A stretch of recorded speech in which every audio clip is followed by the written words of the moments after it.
현역 몇 석이 더 아쉬워서 이 사람들을 받아들이면 분당되기 전보다 더 나쁜 형태로 돌아가 버린다. 저는 이렇게 보는 거거든요. 그래서 힘들어도 기다릴 수밖에 없을 것이다라고 보는 게 맞지만 그런 논란은 난 정치 발전에 있어서는 굉장히 도움이 된다고 보거든요. 논란 자체는 토론이 끊임없이 돼줘야 되는 부분이라서 그래서 호남 분들 입장에서는 이제 좀 정치판을 읽는 능력이 있다 그러면 이거 굉장히 그분들도 괴멸에 가까운 상태가 될 가능성이 높아요. 제가 봤을 땐 그래요. 특히 김동철 같은 사람들 보면 안철수 옆에 그렇게 권은희도 그렇고 붙어가지고 도대체 민심이 뭘 원하는지 무엇이 중요한지 하는 그 감정을 전혀 모른 채 어떤 특정 정치인에 조서가지고 살아남기 위해서 예를 썼지만 가장 나쁜 형태의 방향으로 가다가 결국에는 막다른 골목에 선 그런 느낌이거든요. 그런 분들이 이제 속아내야죠. 정치 그만하셔야죠. 그 정도로 정말 우리가 보궐선거로 공천을 받아서 정말 더불어민주당에 온 당력을 집중해서 당선시켰는데 혼자 잘났다고 나가거나 또 다른 행보를 걷는 사람들 밑에서 의탁해가지고 현재까지 온 거잖아요. 이거는 강주 정신을 배신한 거기 때문에 아까 문재인 정부 4년차 들어서 문재인 정부를 심판하는 총선이 될 수도 있다라는 것에 대해서 제가 단호히 아니다라고 얘기한 건 뭐냐면 그때도 여전히 적폐 세력의 뿌리 깊은 적폐를 청산하는 과제가 올해 내년 후년 그러니까 문재인 정부 내에 적폐를 청산하고 대한민국의 정치개혁과 전국정당화를 성사시키고 그 다음에 정부를 저희가 다시 이제 연임해서 갈 때 제대로 했느냐 마느냐에 대한 평가는 그때 가서 있을 대선을 통해서 한번 있고 총선을 통해서 있지만 저는 다음 차 총선에서 예전처럼과 같이 그러니까 뭐 우리가 여당일 때 노무현 정부를 심판하자. 그래서 총선에서 지방선거에서 졌다. 그리고 대선에 졌다. 이제 그런 패러다임은 좀 아니지 않겠냐. 예. 바른미래당은 굉장히 빠르게 소멸되지 않을까 싶은데요. 그렇죠. 호남을 기반으로 둔 정치인들이 민평당으로 다시 복귀할 가능성이 높죠. 저는 조금 달리 보는데 바른미래당과 민평당 안에 있는 저 호남 출신 의원들이 사실 내심은 빨리 민주당으로 오고 싶겠죠. 그렇죠. 근데 그게 그럼 못 오죠. 아니 그러니까 특수전으로 가고 싶지 않죠. 근데 굳이 바른미래당에 있는 의원들이 민평당으로 갔다가 굳이 돌아오면 그거를 버스 정거장을 돌아가지고 하면은 잘못 그 버스 탔다가는 돌아오기가 더 힘든데. 근데 무소속은 사실 힘들잖아요. 아니, 그렇기 때문에 저게 참 이제 고통스러운 과정을. 그래서 제가 볼 때는 또 당명 바꿔서 그러니까 민평당하고 바미당에 있는 의원들이 바미당이 해체가 되는 거죠. 그럼 바미당에서 소위 적폐 세력과 손을 잡았던 분들과 자유한국당의 일부가 합쳐져서 새로운 당이 되고 소위 진박이라고 얘기하는 사람들 그 안에서 진박이냐 아니냐 갖고 이제 논란이 있을 거 아니에요.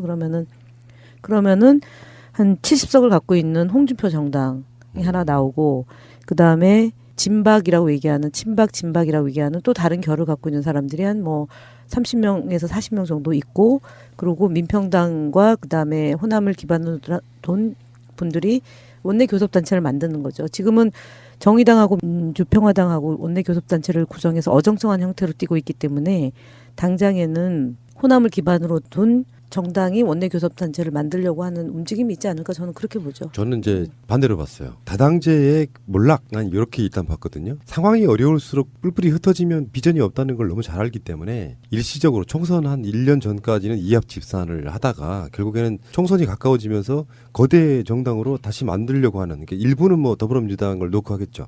그렇게 하지 않으면 그나마 대안이 안 되는 상황. 그건 총선 이후에 양당제로 되는 거지. 총선 전에 네. 더불어민주당에 예를 들면 민평당이나 아니면 무소속에 있는 사람들을 끌어들이려고 하는 순간 더불어민주당에 기대를 했던 국민들이 문제 제기를 받죠. 여기에 약간 논란의 여지가 있는데 앞으로 총선은 문재인 대통령 집권 4년 차에 있어요. 그 정도 되면 정권 심판론이 좀 어느 정도 득세할 수 있는 상황이란 아니에요. 그렇지 않을 겁니다. 그러니까 평상적인 어떤 룰은 그렇다는 거죠. 아니, 근데 지금 그거는 정말 여당이 예를 들어서 그 적폐 여당이 국정을 농단하고 헌정 질서를 유린했을 경우는 그 얘기가 맞고요. 그렇지 않고 여당이 분열해서 열린우리당처럼 열린우리당과 같이 분열해가지고 가치와 노선이 아니라 어쨌든 그때는 공천권 때문에 열린우리당이 만들어진 거잖아요. 물론 개혁이라는 것도 있었지만 당시에 잘 놓고 시작은 그렇게 됐는데 결과적으로는 뭐 물론 뭐 당내에서 몸싸움도 있고 못 볼 거 볼 거 다 보면서 이제 그 개혁 정당을 하나 만들자라고 해서 초기에 한 30-40명이 나가서 개혁 정당을 만들고 합류해가지고 이제 총선을 맞이했죠. 그래서 153석을 얻은 건데, 그리고 2006년도에 분열에 대한 것 때문에 완전히 망가진 거잖아요. 2006년도 24대 빵으로 진 거잖아요, 저희가. 그래서 저는 전망컨대 우리가 총선 때 아까 얘기했지만 최대 의석을 갖는 구조가 될 거다라고 하는 그 예측에서부터 보면 야당은 거의 저는 한 4개, 지금에서 조금 또 쪼개져서 4개 정당이 나온다라고 봅니다. 그러니까 이 부분은 제가 다른 방송에서 이야기를 했는데, 두 가지 가치관이 충돌하는 지점이, 집권 4년 차에 총선이 있는데 앞으로 사실상 2년, 그러니까 1년 10개월 정도 기간 동안 여당이 123석에서 총선 때 130석으로 7석이 늘어난 지점이 있긴 하지만, 집권 후반기로 갈수록 여당 책임론, 문재인 정권 책임론으로 갈 가능성이 높아지는 상황에서 계속 130석만 갖고 통과 못 시키는 건 아무리 야당이 발목을 잡아도 결국에는 여당 책임인 부분이 분명히 있잖아요. 국회에 가보면은. 그런 차원에서 원만하게 국정을 끌어가려고 하는 유혹을 민주당 지도부가, 차기 지도부가 버틸 수 있을 것이냐, 그 관점 하나 하고, 오히려 한 3년 동안 계속 두들겨 맞고 할 건 못하고 있다가 총선 때 야당의 반대 때문에 아무것도 못했으니까 총선 때 확실하게 밀어주십시오라고 하는 전략으로 갈 것이냐, 가치관이 충돌할 것이다고 저는 본 거예요. 근데 그 양자를 딱 대립되는 걸로 지금 보기는 좀 어렵고요. 현실적으로는 지금 민주당 입장에서도 그렇게 할 수밖에 없고, 그다음에 민주당이 아닌, 예를 들어 특히나 민평당이라든가 바른미래당, 심지어 바른미래당의 손학규 비대위원장은 안 됐지만은 야당이 뭐 살아남으려면 중도개혁주의를 또 가야 된다, 뭐 이런 얘기도 했던데, 어쨌거나 아까 말씀처럼 어떤 입장에 있든지 간에 일정하게 정부 여당과 협력하는 입장을 잠정적으로도 취하는 것이 불가피하다, 전 이런 입장을 가질 가능성이 높다고 보기 때문에 그 양자를 절충하는 선에서 흐름이 나올 가능성이 높다. 그렇다면 꼭 민주당이 지금 다른 민평당이나 바른미래당과의 통합이라는 방식으로 전국을 끌어가지 않아도 꼭 필요한 어떤 개혁 입법이라든가 예산 이런 것들을 이렇게 해나갈 수 있는 지점은 사실 이번에 국민의 지지를 통해서 어느 정도는 만들어진 것이 아니냐, 또 그것을 위해서 우리가 이번에 이렇게 지방선거에 애를 쓴 것이 아니냐라고 저는 오히려 전망하는 것이 현실적이지 않을까, 그렇게 보는데요. 근데 이제 크게 성공하지는 않았지만 더불어민주당을 제외한 다른 정당들 중에 유일하게 전략이 먹힌 정당이 하나 있어요. 민주평화당이라고 저는 보거든요. 무슨 말이냐면은 지금 남북관계라든지 한반도 대격변의 시기에 그나마 평화라는 타이틀을 갖고 있으면서, 정당 이름 자체를 문재인 대통령에게 그 당들도 굉장히 나쁜 메시지를 엄청 많이 내놨지만, 느낌 자체는 민주평화당은 뭔가 문재인 대통령의 평화 정책에 협조하는 것 같은 뉘앙스로 거시적으로 협조를 했단 말이에요. 그렇다 보니까 이게 민주평화당이 그래도 호남권에서 기초를 5개 정도 가져올 수 있는 그나마 전략이 됐다는 거죠. 안철수의 메시지나 유승민의 메시지나 이런 메시지들이 그렇죠. 그런 식으로 예를 들어 호남권에서 그거 했다면 완전히 각을 세우는 식으로 갔다면. 근데 민평당이, 제가 볼 때는 민평당이 협조해 준 게 뭐가 있어요? 그러니까요. 없어요. 이미지. 없어요. 제가 얘기하는 거는 평화에 대한 메시지 정도만 협력이 된 거고요. 개헌 관련해 가지고도 바미당하고 같이 궤를 같이 했던 거고, 드루킹 특검도 마찬가지였죠. 중요한 고비고비마다 민주평화당이 그렇게 스탠스를 취했기 때문에 5개밖에 못 얻은 거예요. 일반 국민들은 그거를 디테일하게 알지 못해요. 그냥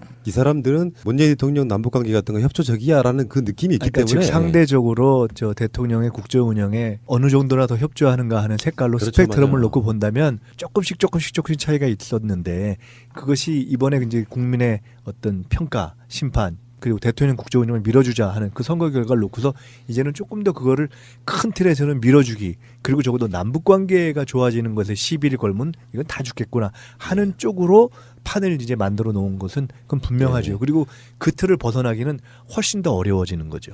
그 대단한 전략이나 뭐 전술은 아니었지만 그래도 어떤 미세한 각도 변화가 조금이라도 뭔가 의미 있게 당선자를 냈다, 이렇게 보면 이 사람들은 그 지점을 갖고 활로를 찾으려고 할 거 아닙니까? 총선이 얼마 안 남았는데. 근데요. 그래서 나온 얘기가 이제 민평당 당적을 갖거나 무소속으로 된 사람들이 나중에 더불어민주당으로 무소속은 입당한다고 얘기한 거고, 그런 그거예요. 근데 그건데 저는 왜 자꾸 이 말씀을 강조를 드리냐면, 이번 저희 전당대회 때, 그 전당대회 때든 아니면 이후에 이제 지도부가 구성이 되면 그 논의가 있겠죠, 논쟁이. 근데 저희가 복귀를 해보면 추미애 대표 때도 이제 당시 국민의당과의 이 합당 내지는 국민의당의 일부 개혁적인 사람들도 받아야 된다. 그때는 지방선거에 나오는 지방자치단체에 나오는 의원들이 이 경선에서 이겼을 경우에 일당의 지위를 뺏길 수도 있다는 염려들이 많았잖아요. 그러면 방법이 있다. 국민의당에서 약간 개혁적인 분들을 받아서 일당을 유지할 수 있다라는 게 우리 당 안에 있었던 거거든요. 그런데 국민들은 현명하게도 그런 것, 그렇게 꼼수를 부리는 정치는 아니다라고 했기 때문에 그 자치단체장도 3명만 돼서 일당이 유지가 됐던 거고, 지금도 130석이고 나머지 157석 대략 이제 범여권이라고 언론에서 일부에선 범여권이 몇 명이냐라고 계산을 했을 때 나오는 수치가 157석인데 이분들을 그렇게 소위 말하는 국민의 뜻에 부응하는 정치인의 길로 가게끔 하는 그 압박해서 가게끔 하는 것이 필요한 거지. 이분들을 마치 우리가 의석이 부족하기 때문에 이분들과의 고도의 협치, 그것이 소연정의 개념으로 접근해서 민평당에 있는 의원들이나 무소속에 있는 의원들을 더불어민주당으로 땡겨서 150석을 안정적으로 만들어서 문재인 정부의 하반기 그 국정 운영에 뒷받침을 해야 된다라는 그런 논리가 저는 곧 나올 거라고 봅니다. 우리 내부에서. 그래서 그것이 과연 우리를 지지하는 국민들과 이런 분들한테 먹히는 이슈가 될 거냐. 저도 궁극적으로는 그 합당이나 입당 형태는 안 될 걸로 보거든요. 이유는 뭐냐면 이미 지방선거를 통해서 전국 정당화를 이뤘고 민주당일 때, 새정치 민주연합일 때, 국민의당 빠져나갈 때 빠져나간 자리를 누군가가 채웠어요. 그렇게 해서 전국 정당화를 만들어놨는데 그 전국 정당화돼 있는 그 시스템 속에 누군가가 다시 들어온다는 것 자체가 시스템적으로 힘들다. 이런 논란은 뭐 여러 가지 그림을 그리는 건 그릴 수 있겠지만 현실적으로 이미 그 사람들은 돌아오지 못할 강을 건너간 상태라고 좀 보거든요. 단지 1년 10개월을 못 기다려가지고 현역 몇 석이 더 아쉬워서 이 사람들을 받아들이면 분당되기 전보다 더 나쁜 형태로 돌아가 버린다. 저는 이렇게 보는 거거든요. 그래서 힘들어도 기다릴 수밖에 없을 것이다라고 보는 게 맞지만 그런 논란은 난 정치 발전에 있어서는 굉장히 도움이 된다고 보거든요. 논란 자체는 토론이 끊임없이 돼줘야 되는 부분이라서. 그래서 호남 분들 입장에서는 이제 좀 정치판을 읽는 능력이 있다 그러면 이거 굉장히 그분들도 괴멸에 가까운 상태가 될 가능성이 높아요. 제가 봤을 땐 그래요. 특히 김동철 같은 사람들 보면 안철수 옆에 그렇게 권은희도 그렇고 붙어가지고 도대체 민심이 뭘 원하는지 무엇이 중요한지 하는 그 감정을 전혀 모른 채 어떤 특정 정치인에 조사가지고 살아남기 위해서 예를 썼지만 가장 나쁜 형태의 방향으로 가다가 결국에는 막다른 골목에 선 그런 느낌이거든요. 그런 분들은 이제 속아내야죠. 정치 그만하셔야죠. 그 정도로 정말 우리가 보궐선거로 공천을 받아서 정말 더불어민주당에 온 당력을 집중해서 당선시켰는데 혼자 잘났다고 나가거나 또 다른 행보를 걷는 사람들 밑에서 의탁해가지고 현재까지 온 거잖아요. 이거는 강주 정신을 배신한 거기 때문에 제가 볼 땐 다음번 21대 총선에서는 그러니까 아까 문재인 정부 4년차 들어서 문재인 정부를 심판하는 총선이 될 수도 있다라는 것에 대해서 제가 단호히 아니다라고 얘기한 건 뭐냐면 그때도 여전히 적폐 세력의 뿌리 깊은 적폐를 청산하는 과제가 올해, 내년, 후년 그러니까 문재인 정부 내에 적폐를 청산하고 대한민국의 정치개혁과 전국정당화를 성사시키고 그 다음에 정부를 저희가 다시 이제 연임해서 갈 때 제대로 했느냐 마느냐에 대한 평가는 그때 가서 있을 대선을 통해서 한번 있고 총선을 통해서 있지만 저는 다음 차 총선에서 예전처럼과 같이 그러니까 뭐 우리가 여당일 때 노무현 정부를 심판하자. 그래서 총선에서 지방선거에서 졌다. 그리고 대선에 졌다. 이제 이런 그런 패러다임은 좀 아니지 않겠냐. 예, 저는 그렇게 내다보고 있습니다. 다음 총선의 전략이 국회에서 막 싸우세요. 민주당 분들이. 근데 역부족이라는 거를 국민들한테 계속 보여주세요. 그러면 분명히 다음 총선 때에 국민들은 야, 저 야당들 있어봐야 아무 의미 없구나라고 몰아줄 거라고 저는 보거든요. 그 전략이 나는 가장 효과적이라고 봐요. 네, 그렇죠. 네. 여보, 우리도 차 한 대 사자. 휴가철에 놀러 한번 제대로 못 갔어. 우리가 돈이 어딨냐? 그리고 딜러들 믿기도 힘들고 말이야. 이번에 새날에서 광고하는 중고차 이야기 한번 가보자. 중고차 이야기? 허위 매물 없는 200% 품질 보증제를 실시하는 곳이래요. 중고차 이야기를 검색하세요.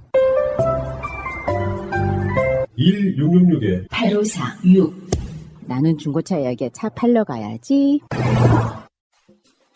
현대 엔지니어링이 건설하는 연면적 5만 평의 메모드급 지식산업센터를 분양합니다. 제조와 사무실을 복층으로 사용할 수 있는 6m의 높은 층고와 각 호실 바로 문 앞에서 입출고가 가능한 시스템으로 보다 편하고 폭넓은 업종이 입주할 수 있습니다. 또한 우리나라에서 최고의 산업단지가 모여있는 삼성전자 기흥 캠퍼스 바로 앞에 위치하고 있으며 정부와 지방자치단체에서 지원하는 다양한 세제 혜택으로 기존의 상가나 오피스텔과는 차원이 다른 높은 수익률을 보장합니다. 최대 80%까지 대출이 가능해서 소액으로 투자할 수 있는 고수익형 부동산으로 직접 사업장을 운영하시거나 법인회사로부터 따박따박 월세를 받아가세요.